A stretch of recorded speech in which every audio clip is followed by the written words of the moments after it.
Turned by McTominay.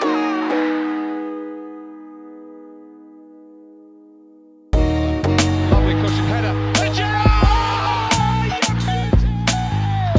What a head, son! What a head!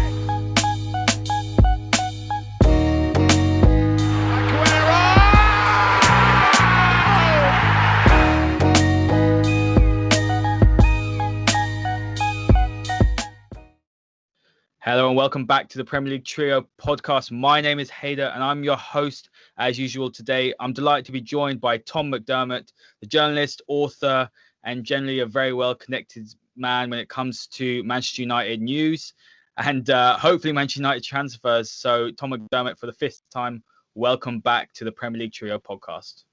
Pleasure to be on again. I'm still waiting for my fifth cap celebration cap. Absolutely. Great to be on.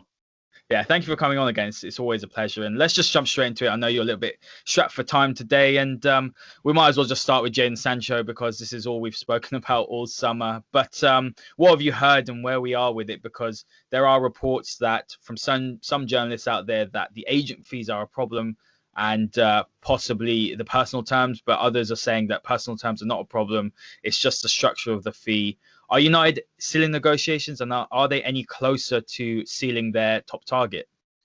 I don't think anything's changed, to be honest. In fairness, I haven't asked it since we spoke a couple of weeks ago, but the information after the Van der Beek signing that I received, I asked about Sancho, and it was the same, that the wages and the agent fee had not been agreed, and until that is happening, then there's no movement on a deal for Jadon Sancho, and also the structure of the deal would need some work on it as well. So I don't think we're any further along than what we were maybe week, 2 weeks, 6 weeks ago. I think whether United are playing a game or Dortmund are, I'm not so sure, but it sounds to me that Sancho and certainly his agent, United, aren't happy with what they're asking for at the moment, and until that changes, there won't be a deal. United are interested in the player. The player wants to come to United, but we'll have to see what happens because it's creeping up closely. Actually, I think I spoke to you a few weeks ago, and I said, God, this window feels like it's a particularly long one. But actually, I think we've only got less than a month now, haven't we? Or about a month left to go. Yeah, so it's 5th of less than a month. It's crazy because the longer it goes on. No, go on, Tom. No, the season starts at the weekend as well. So yeah, it would have been nice to get any deal done before that, but of course that won't be happening. Absolutely. That was my sort of thing during the whole window, is that although we signed Van der Beek pretty swiftly within 24 hours, that's a deal for me that could have probably done a little bit earlier. I do understand, obviously, United have been looking at other targets, in relation to perhaps Jack Grealish. But for me, with the Sancho one, I just wanted us to get all our signings in before the season started, our first game, because you want them integrated early. But as time goes on, for me, I just think that Dortmund won't sell. They were pretty serious when it came to this deadline. I put in my hands in sort of inverted quotations because there's been a lot said about this deadline. But as time goes on and Dortmund have less time to find a replacement, surely United are just going to be scrambling around and signing Gareth Bale, for example, because we saw those reports come out today. I mean, what do you make of them, or do you think it's just Real Madrid trying to get him off the books? Gareth Bale? Sorry, you broke up. Was it Gareth Bale you mentioned there? Yes, Gareth Bale. I don't see Gareth Bale coming to United, potentially move back to England, but I think that he'd have to take a significant drop in his wages. He's got a long contract with Real Madrid and he's very well paid. It's quite similar, I guess, to the Alexis Sanchez situation. So either the club, the player, or the buying club, or the club that loan him would have to bend slightly, shall we say, to or accept a far lesser deal if you're on that amount of money a week and you've got a large contract. I mean, what I don't understand with Bale is people are criticising him for sitting there and taking the money, but it's not like he's got anything to prove either. I don't think I think he's won more European Cups than Manchester United have won in the whole history, hasn't he? Has he won 4? Has he? Yeah, he's won about 4. So it's not like he hasn't been there, performed at the highest level, and won trophies and done a good job for Real Madrid.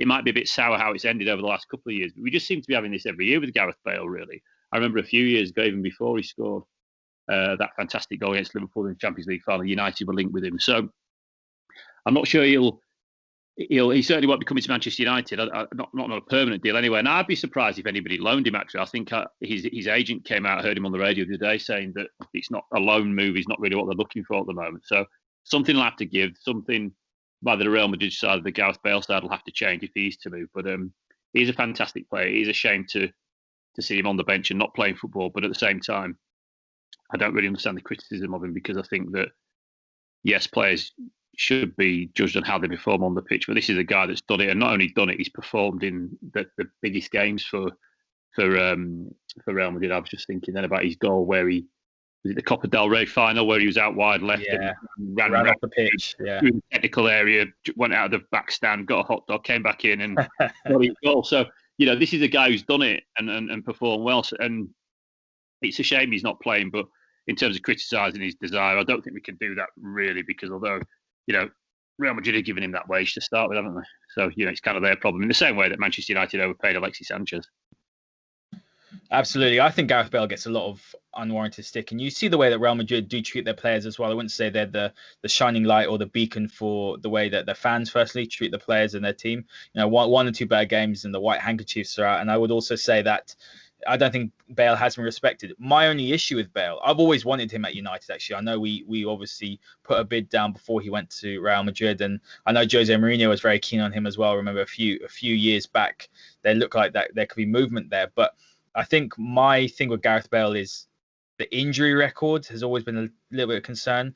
The age as well. I mean, I don't think it's too bad having an experienced player with that much winning pedigree. I think that could actually help us. It's something we could do with, hence why we'll talk about Thiago in a bit. But I think for me, it's a tough one. If we can get a loan, if we don't get Sancho, then perhaps. But if you had to give it sort of a rating out of 5 in terms of will Sancho join, I know this is difficult for you because you don't want to obviously say something and it doesn't happen. But I mean, how likely do you think it's going to happen? I was pretty confident earlier on, but I'm going to say about a 3.5 out of 5.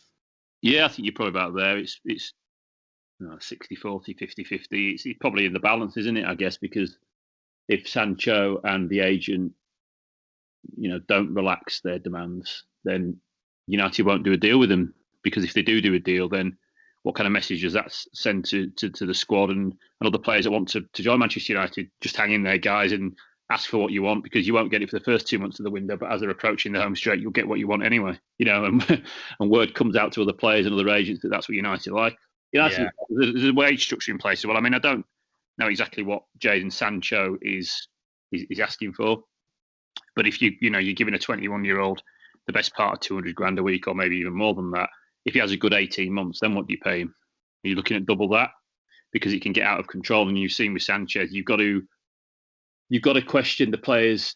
I'm not saying his desire to join Manchester United is in question, but what I mean is, if it is all about money, then perhaps you might be looking at another option. And I'm not saying that is the case with Sancho, because it's quite clear that he would benefit and improve United's team. But if it is all about money and the player isn't prepared to slightly relax his demands, and you do have to question what his motivation for the move is. And I'm not saying that is the case with Sancho, but no doubt whatever United are offering him is significantly more than what he's on at Dortmund. So for me, it's get in there, take what's on the table, and get playing, and you'll be rewarded as a Manchester United player anyway, because what comes with the number 7 shirt, is huge. He's huge, so he's not going to be out of the pocket. I wouldn't imagine. I agree with that. I think that's a stance that the club. I'm not saying that I'm questioning his commitment. I'm not suggesting that at all, because I don't know what he's asking for. But if there is a wage and an agent issue, which is what I've been told and what other people are saying as well, then it gets to the point when you're thinking, what's more important to him? Because if you're a player at that level for Dortmund or Manchester United, and you're going to move and be the Manchester United number 7, then you will never ever have to worry about money. Absolutely, it's what's the difference between? I mean, look, obviously for the regular person, it's crazy money, but for a footballer, 200 grand, 250 grand, 150 grand a week, it's not much. But for me, look, when I have a look at it, what I am quite happy to see actually is that United, obviously we saw the whole Sanchez issue and the money, and that United should never make that mistake again. So we'll move on to Thiago now, because I think this is probably a good place to start in terms of, if someone wants to join, Thiago is someone who we are both obviously fans of. When I spoke to you a couple of weeks back, we both said this is exactly the sort of player that United perhaps should be targeting. You look at, the quality he has. For me, he walks into any midfield in the whole of Europe. He's exactly what United have been lacking for years. If you think about where United excelled under Sir Alex, perhaps maybe not in the earlier years, but as we went on with Michael Carrick, I always feel like we've lacked a player that can dictate the game, that can control the midfield in the big games. Too often we're playing counter-attack purely for me because we don't have the midfield to dominate a game. And Thiago becoming available for £30 million is one which United should be all over. And I think, as you can see reports, they are. The concern has always been whether Thiago actually wants to join United for me, and whether we should sign a player that's only coming because, for example, his first choice, Liverpool, can't afford him, and also because the wage is quite handsome. So what have you heard on this? What's your opinion? And can you see another sort of Timo Werner situation where United go in and snatch Thiago out of Liverpool's jaws just because they can't afford the fee? I haven't heard anything recently. I think that his wage demands were slightly wild in terms of what he was looking for from Liverpool and United. I do think that if Liverpool can meet his expectations in terms of financially, or he sort of softens his approach, then I think he could still end up at Liverpool. I think if he's going to come to England, they're probably the favourites at the moment. From a United point of view, the actual fee between 25 and 30 million is very, very, well, you won't get a better fee for a player that's probably at his peak. He's 29. So from that point of view, it makes good sense. But again, question his motivation to come. Manchester United are not a team that's going to be winning and competing in the Champions League. Manchester United are probably not going to be a team that's going to be competing for the Premier League either in the next couple of seasons, or certainly next season either. So he probably, sad as it sounds from a Manchester United perspective, he probably wants to join a team that's going to compete for the big trophies, and Liverpool and Manchester City are that.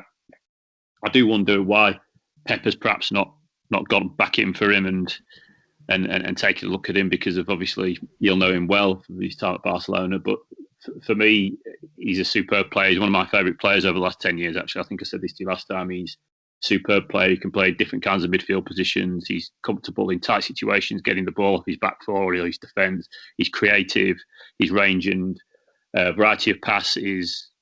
There are not many like him, to be honest. So, great player. I'd absolutely love him at Manchester United, but I just can't see that happening at the moment. And, Van der Beek, he's slightly different to him, but United have got a lot of people in there, players in there, midfielders in there. And they've got some good quality in there with Pogba, Bruno and Van der Beek. But I think that United need to now be spending that 25, 30 million you probably put into a Thiago deal and maybe look elsewhere, probably on Sancho, but if not there, then a central defender as well. Yeah, I agree. It's a tough one, isn't it? Because you can't. If he knocks on the door and says, "I want to come to Manchester United. It's been my dream to play for them. I'm prepared to relax my wage demands," then yeah, absolutely, he's an absolute no-brainer. But if he's not completely set on joining United, he's got half an eye on Liverpool, and he's asking for a lot of money, then he's probably, as painful it is, probably better to walk away from it. Yeah, I agree. It would be one of those things, isn't it, where we've made those mistakes in the past. You look at Di Maria; he obviously didn't want to leave Real Madrid, and he went to PSG. He wanted to go PSG. We signed him for a year, and then he went AWOL during pre-season the following season. It's a really tough one. I just think that if United can secure the other targets, I think he would be the icing on the cake. I did tweet out yesterday, and you agreed with me that a window of, let's say, Jadon Sancho, Van der Beek, Thiago, Upamecano and Reguilon would be, just like, as you said, a dream. Obviously, I don't think that's going to happen. But, I mean, if you had to have... Let's move on to Van der Beek. And if you had to have a look at it, and this is kind of an idea that has been thrown around, I think, on Twitter, but I've had this view as well since I saw the Van der Beek signing. I think it's a fantastic piece of business, especially looking at the age profile, the potential, what he can offer to the team, his mentality. I've spoken to quite a few Dutch journalists, and they've been glowing about how he's got a fantastic mentality. He's a brilliant team player. I think that's important, isn't it, for United, that they have people coming in who are willing to work for the collective rather than their own selfish own desires. And when you look at the Van der Beek signing, though, I think United are preparing, and this might be a bit controversial, but they're preparing for Paul Pogba to leave within a year. Because, look, let's be honest, if there was no COVID and people had the money, let's say Juventus or Real Madrid, and the money had come in, Pogba would have jumped in a heartbeat. Obviously, the situation is now he has to stay. He has to put his head down. And look, a raring and committed Paul Pogba, there's not many better midfielders out there. But do you think United have got one eye towards the fact that Pogba might be going in a year? They're bringing Van der Beek in, and then possibly next season they could look towards Grealish, because the price obviously for Grealish is pretty extortionate right now. Yeah, possibly so. You've got to, with the type of player Van der Beek is, and he can play. Don't just be fooled by his stats on this, because he can play slightly deep. I don't mean a defensive midfielder, but he can play more in that sort of central area as well, not as much pushing on. But you know, you speak to the Dutch journalist and you watch him. The Dutch journalist of the day described him as similar to Frank Lampard. So that tells you everything you need to know in terms of goals and assists and what to expect from him. And then if you think about that, and then consider Bruno and Pogba within that as well, how many of these type of players do you need? These creative type of players. So yeah, you could be onto something there with regards to Pogba. He certainly. I don't think you can play all three of them at the same time. Maybe slightly in certain games, you might play Van der Beek slightly deeper, or Pogba could hold and the other two could push on. But certainly it would make sense from a business point of view. And I hate to say that, if United sold Pogba and I don't know, for maybe got their money back for him in 12 months' time, and they've signed Van der Beek for £40 million, it seems like good business, doesn't it? And you look at the age of him as well. He's 23. He's only going to get better. He's played in some of the biggest games in European football. He's used to winning things with Ajax.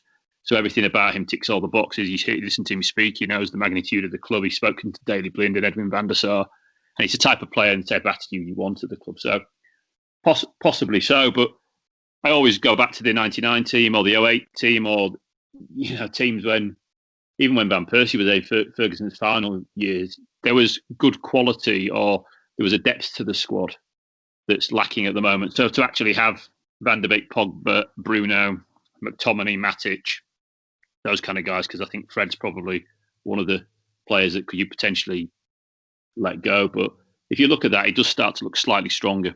So while it's all right saying, yeah, Pogba could go in a year, and you could, I agree with you, at the same time, while you've got all of them, it's great to have that sort of squad depth, and it allows us to have a variety to how we play, because I think there's a couple of times last season, the cup semi-final actually against Chelsea, where we made some changes and the quality in dip was noticeable. I think we played last in the home leg, although the job was done in the away leg. We played last in the home leg. I just felt the supporting guys that came in could have had a great opportunity at Old Trafford, a home game. The game was over, and I just thought we struggled at times just to have that same sort of level. So while Pogba could well leave, and I thought he'd leave this summer before the pandemic, but I think that next summer it could be a possibility. But it'll do United no harm to have sort of competition for places, which is why I think it's important we get rid of some of the defenders on our books and bring in a central defender as well. But we've known, this is the frustration, isn't it? Because we've known about this for months. We've known United needed a central defender. Oh, so how many times have we spoken? Like, I think I spoke to you maybe, quite early on in the season, didn't I? Or I think 6 months in. And United clearly, as you say, they've got so many defenders on there. Whoever gave Phil Jones a contract, we speak about it every time, but whoever did deserves a sack. For me, there's one central defender out there that we should be moving heaven and earth to go for. And you know who I'm going to say. I know you're a fan of him, and that's Deo Upamecano. We've got a situation here where obviously his release clause will be much, much lower next season. But then you're going to have all the European elite after him. And where the way I see it, and I look at the Sancho deal as well, is that United have a now or never opportunity with both of these players. They're two players who are already at such a high level at such a young age, and for me they're both going to be probably up there with the best in their respective positions for the next decade, I would say. And Upamecano, if United put the money down, if they're serious, buying Upamecano is the perfect centre back to play with Harry Maguire. We've both said on this podcast that Maguire, while he's a good centre back, he's not at the required elite level, you would say, of a Virgil van Dijk perhaps, or a Varane. But is United's interest genuine in him, or is it just one of those things where United have an existing interest and it's getting overblown because they are looking for a centre back? I think United's interest. Yeah, I think they do have interest in him. I think that why United haven't moved for him, if not last summer, this summer, when it's obvious that he'd move. There's a fee sort of around. I think Julien Laurent, the French journalist, said the United could get him this year for 60 million. Well, that's half of what you pay for Jadon Sancho. And I know they're different players in different positions, but this guy will probably go on to be one of the best central defenders in Europe. He's pretty much available for transfer, and he sat there waiting to be signed by somebody. And United haven't signed him. And by the way, United have got a huge hole in that central defence. They've got so many central defenders. To slot him in there next to Maguire will solve a massive problem. And I mean, to be honest, fans might not say saying this. I'd do it at the expense of Sancho because I think it's that important at the moment that you get somebody in there to because when you play against these big teams, you can have that attacking threat, but if you're leaking goals at the back, you fall into Kevin Keegan, Newcastle territory. You score 3, we score 4. That or Liverpool a few years back before they signed. Exactly. I'm not saying sacrifice the Sancho deal, but if it means you can get this guy in and pay a lot less, then let's do it. You know, and it does concern me that United haven't signed him yet, or at least made a big move to try and sign him, because if he'll get snapped up by somebody eventually. He's going to walk into whatever club he wants to next season, whichever club wants him. Yep. That's a top club, and that's the thing that's frustrating me is that he is available. If you pay more than the release clause, I honestly believe you pay more than that release clause. Let's say I think the release clause is what, 42 million euros next season, something around that. Yep. You know, I'd pay more than that. It's theirs. 55, 60 now. Yeah, I do agree with you. I think Sancho still is our priority, but if I had to go for the other position, 100% a centre back. I mean, let's just give a rating out of 5 again. How likely do you see United signing him? You know, I think a lot of it does depend on Sancho, but I'm going to say about 2.5. I'm not very confident, if I'm honest. Yeah, I'd probably say 1 or 2. I don't think this deal's going to happen this summer. I think I never say about United that they get it. You know, they should have done it, but if ever there's a deal that's doable, and I'm still waiting for somebody to tell me that, you know, why this can't be done. You know, unless they're so far down the road with Sancho that they've committed money and they're worried about what they can get in for sales. Rojo can't go. Jones isn't going to go. They're struggling to get money in for Smalling. Then I do get it, but at the same time, it's Manchester United, and having got to 3rd place in the Premier League and the market as it is at the moment, I think that it's a really silly move, and I'd hate to see him put another team shirt on. He's not even United's player. It sounds ridiculous saying it, but I just think he's very gettable, and he will be an exceptional player if he's not quite there already. No, I agree. It's frustrating me as well. And looking next summer, you look at Bayern Munich with Boateng probably on his way out at some stage. He's just going to probably go there and slot in and be the best centre back in the world for years to come. And do you think United will still strengthen that position? We've seen Badiashile mentioned, and I've watched a bit of him, but I've spoken to some people who've watched him more closely, and their view on Badiashile is that he will be the Upamecano in 2 or 3 times. He's obviously very young, very raw, left-footed, athletic, good on the ball, but he's not an instant slotting in right next to Maguire. So, you know, would it be more of a risk for United to go down that route? I mean, there's also Pau Torres, but again, the money's a bit out of United's reach with the release clause. So do you think United are going to bring anyone in the central defence spot? I think they'd like to, but I think I don't really know what they're waiting for in terms of Upamecano. The other 2 guys you've mentioned there, you know, again, excellent players, and will go on to be excellent players. But I think Upamecano is the man really for me that United should be moving heaven and earth to try and sign, because I just think of what he brings, his age, his mobility. I think he'd take a lot of the heat off Maguire, and I think he'd slot him well into that back four, and he can play as well, which is obviously important these days for central defenders to be able to bring the ball out. He can do that. We know his qualities, and yeah, it's frustrating. I think if you're a United fan, if you've got a player that quality who you can sort of sense is up for a move, and you know, you mentioned that buyout fee next year. Well, you know, give them 10 million more now because it'd be worth it. Yeah, I completely agree. And this is the thing that's frustrating for a lot of United fans. I think I'm in that camp as well, that you're looking at all the targets. Sancho, we're the only ones in. Upamecano, again, we're probably the only ones that will go in for him this summer. Reguilon, there's obviously Sevilla and Napoli, but again, a player that we can sign very easily. Let's move on to him, and I'll ask you about Fred after, because you know there are reports he's going to leave. But Reguilon's obviously someone that had a very good game against United. I think people do get carried away when you see 1 or 2 games. Or you know, my brother does a lot of player edits. He put out a fantastic 1-minute edit. Of course, when you do an edit, you can make Fellaini look like Pele. So you know, it's not really a fair sort of, I guess, yardstick to measure a player. But something I have from watching him a bit more is that he's obviously very talented, very good going forward. His goals and assists are definitely outshining Shaw in that department. Defensively, he's still got a few issues. He's good, but there are deficiencies to his game, so we have to take into account that, especially with the Premier League being a physical, fast, and demanding league, probably quicker than the La Liga league.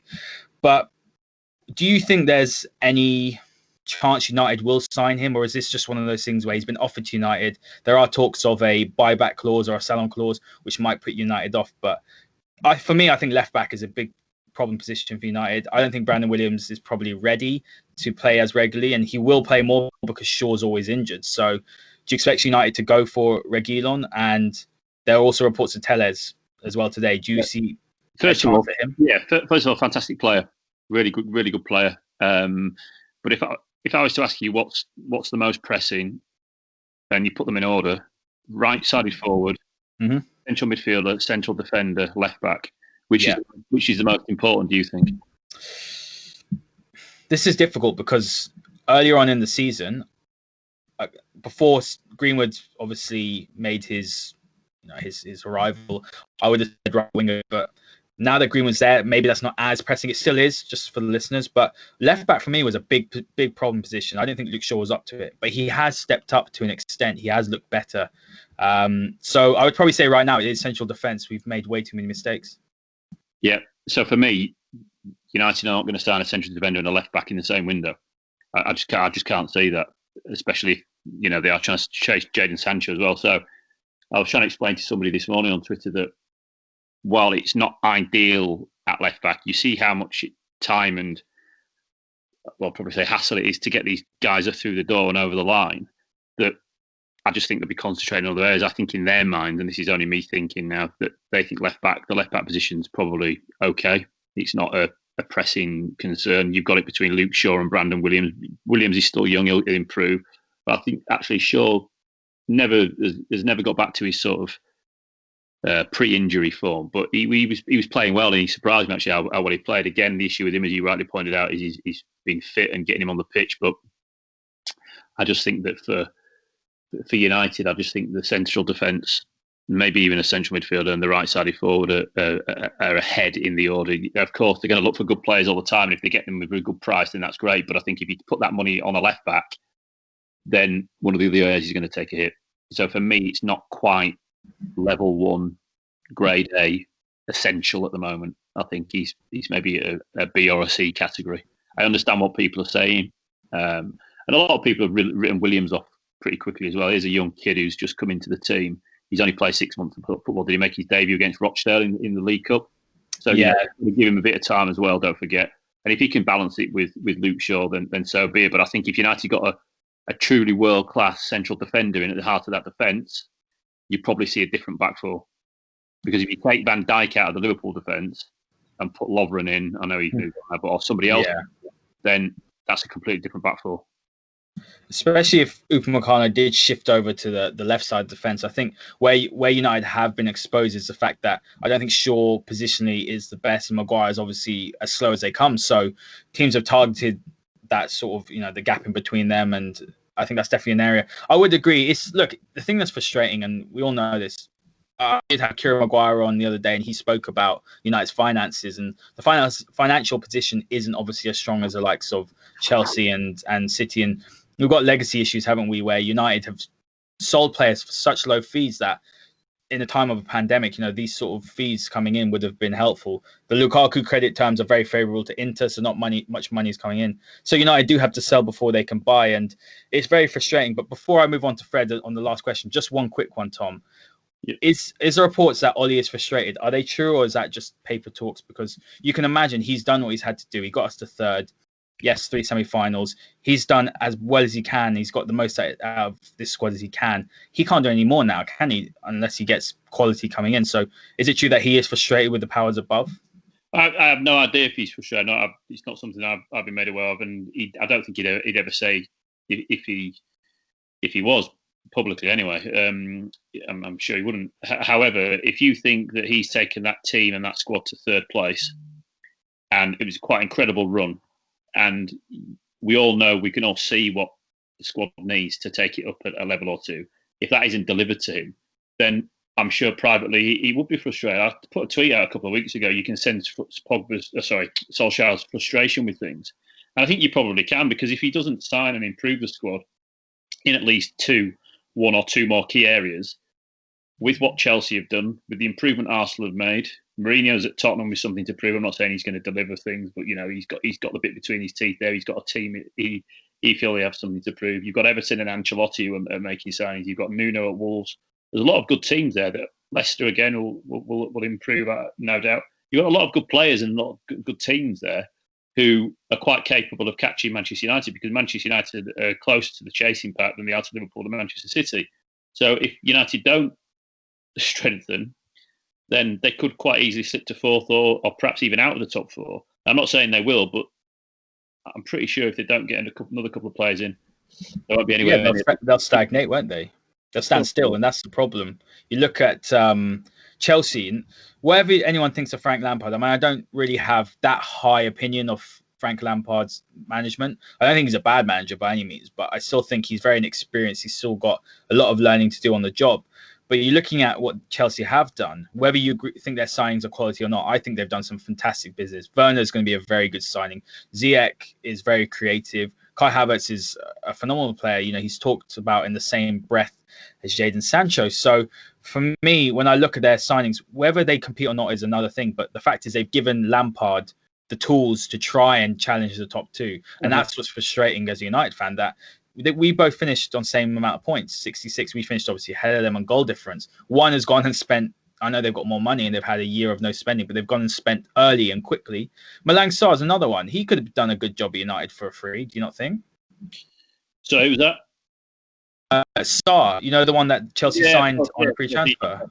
Yeah, of course. Yeah, I mean, there are deals to be had, and there are players out there who you can, this is a recruitment issue here now, where you can pick players up like N'Golo Kante when he joined Leicester City, and you can get players on free who can do jobs. Bayern Munich always seem to recruit well, don't they?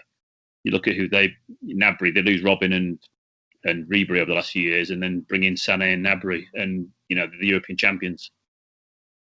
Yeah, absolutely.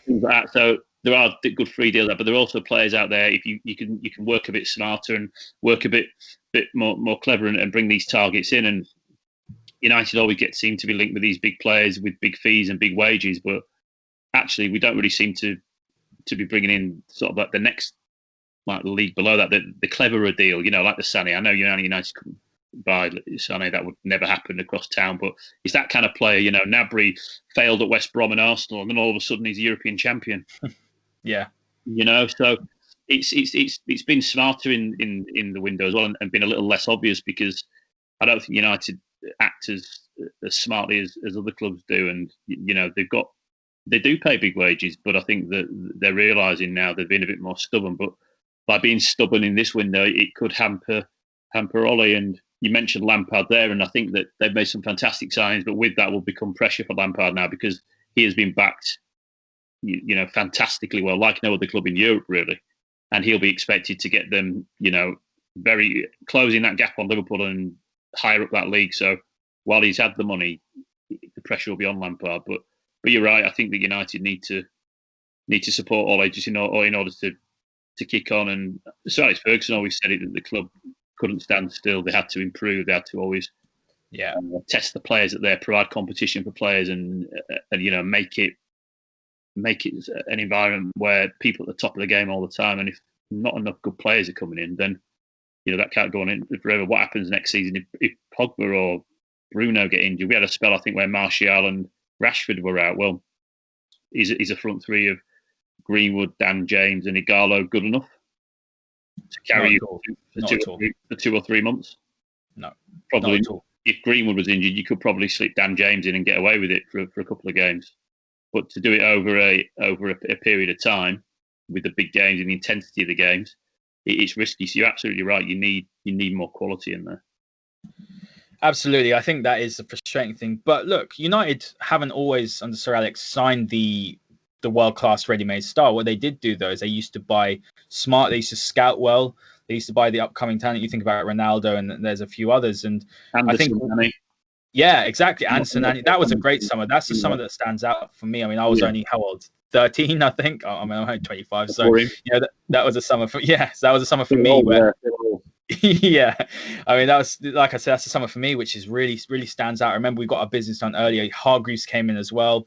I mean, we've seen the rounds of that 2008 team, wonderful team. I mean, I don't remember the 99. I was only 4 years old, but that was a team which had strength and depth everywhere. I mean, I looked at starting 11, and Giggs wasn't even starting; he was on the bench. So you look at that sort of depth, and you look at the way United got their business done early, and I'm not expecting us always to go and sign the Jadon Sanchos of the world or the Gareth Bales, but if United had a director of football, I know this has been said a lot, but let's say they brought in Luis Campos from Lille. He's obviously an absolute genius at finding these gems. He found Mbappe, he found Bernardo Silva, Martial, countless players at Monaco. If United don't want to go and spend top dollar for the top talent, then at least go and invest in someone that's going to find you the best young and upcoming talent and then develop them, because United aren't even doing that at the moment. And they're just, like you're saying, they're just so far behind in terms of making those moves. They're taking long to make negotiations, but also the strategy. I will say a strategy, his transfer strategy and his transfer players that he's brought in are definitely the best ones that we've signed since Sir Alex left. You can't really argue that he's wasted a penny of the money since he joined. No, I think you're absolutely right. I think the director of football, Ferguson and Gill were a combination that's rare and obviously probably would, I wouldn't say would struggle today. But I'd be interested to see how Ferguson and Gill would get on together and do things, because it'd be very interesting to see how they cope with the demands of players and then the behaviour of agents. And I know it wasn't that long ago, but it's certainly changed a lot since 2013, I think, as well. A director of football is not something United, I was told, sort of the end of last year, United were looking at. So when I saw reports of it this year, they placed a lot of faith in the recruitment policy and how they operate and the sort of player and how they choose players. They firmly believe in what they do and how they're doing it. And as far as I believe, that's still the same way. So a director of football is not something that's on the agenda, certainly not this year. And to bring a director of football in 3/4 of the way through a transfer window, I just can't see that. It'd have to be something that they'd have to get in maybe as soon as the season starts, and then with an eye on the following window or the January window. It's not something that United would do now. But I think undoubtedly a director of football, you've seen the way Van der Sar behaves. It's a slightly different role he has, but somebody like that who knows the club, understands the club, he's aware. He would be perfect, Tom. Absolutely perfect. He'd be a great addition to the backroom staff or in that kind of role. And the guy you mentioned at Lille as well, it would be superb. And there are players out there. I understand that United have talked to people about the role previously. Some of the best ones in Europe, but again, it's not something, certainly at the moment, I don't think they're looking at. Yeah, no, I agree. It's something you see every summer, don't you? Or you see the reports coming out. I quite like the idea of the transfer committee that United have in place. That obviously is doing.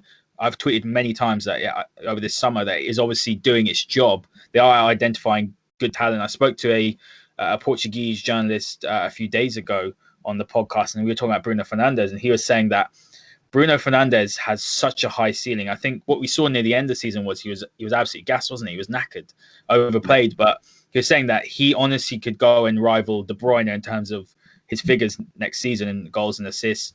And we're very, very lucky to have him, basically. We know that, obviously. But let's move on, Tom. I'll let you comment on Bruno, and then we'll move on to the final question, which is about Fred possibly looking to be loaned out to Galatasaray.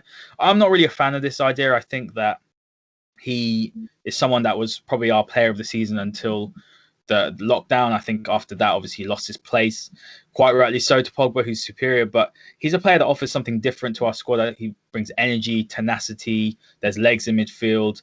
It's been debated what his best position is. I think a lot of people think that he can play in that deep role. I don't know if he's got the positional awareness to do that, but he did well in the semi-final. So that suggests that Oli does see maybe him rotating with Matic there, obviously with Matic not being able to play week in, week out. But would you be for Fred to be loaned out, or is that one of those things which you think's a bit crazy? And my opinion is actually the player that should be loaned out is McTominay.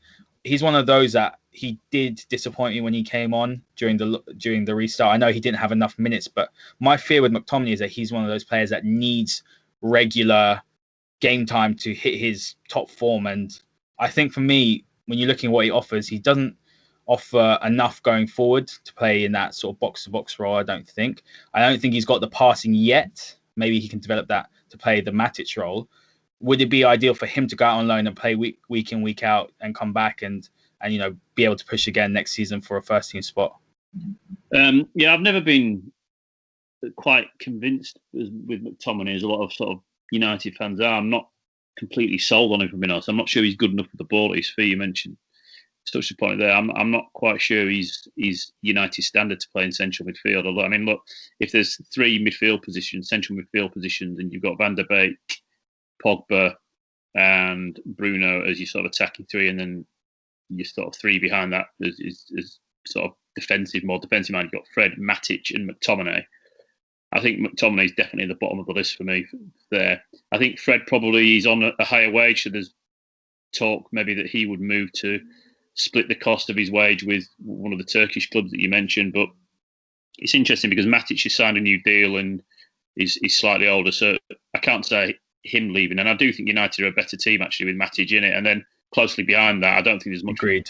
Matic and Fred, really. I think I agree with you. I'm not sure he was quite our best player, but he certainly improved massively, and I was impressed with him actually at times. He played really well. He's a very useful player, but I think if you're going to sell somebody, and it's not going to be Van der Beek because he's signed, it's not going to be Bruno, it's not going to be Pogba by the looks of things. If you're going to sell a midfielder and get some money for him, Matic is slightly older. You're probably looking at Fred and thinking, if we can't sell him, we'll loan him. But if you were to sell Fred, you'd probably bring in the most amount of money, certainly more than Pereira, certainly more than Lingard, certainly more than McTominay, and probably more than Matic given his age. So that's probably why there's a lot of stories around him going out on loan. Different class of player, I believe, to McTominay. Again, not a huge fan of McTominay. McTominay, to me, is a slightly weaker version of Ander Herrera. Yeah, that's a good point. I agree with you. I'm not one of those that gets swept up. And people talk about Darren Fletcher. Sorry, Tom, just quickly. People talk about Darren Fletcher and McTominay comparisons. Darren Fletcher was a very talented player. He was an excellent player. The year we got to the final, we won it in 08, and then the year in 09, I think he got suspended for the final, wasn't he? I'm not saying United have won the final against Barcelona because they were an outstanding team, but the way he was playing that year was superb in all the games. But yeah, to me, I thought Ander Herrera was slightly overrated. I know he played in the Champions League final for PSG the other day, but I don't think McTominay is as good as Ander Herrera, really. So that's kind of my view on McTominay, but he's homegrown. He's certainly not going to leave. So you're probably looking at, if you break it down like that, Lingard, Pereira, obviously probably open to a move. But I think if you're looking at somebody that comes in, and if I ask you what type of midfielder is McTominay, I'm not quite sure what he is, because I don't think he's a ball player midfielder. I think he works hard and he beats the badge, and the fans love that. But actually, quality on the ball in the middle of the park. And I do agree with you. I think he needs a run of games. He almost needs to be playing week in, week out. But if you've got like some of the names we mentioned ahead of him, then he's just simply not going to do that. I agree completely. I'm one of those that I guess that's my thing as well with Brandon Williams, is that love his passion, love the aggression, tenacity. Both him and McTominay have got great attitude, but attitude shouldn't, or work rate shouldn't make up for quality. And I think sometimes as United fans, we get blinded by that. But Thomas, I know I've taken a lot of your time. You're obviously moving. Are you moving house? Is that what it is? Certainly am. Not good. And take care. Bye-bye.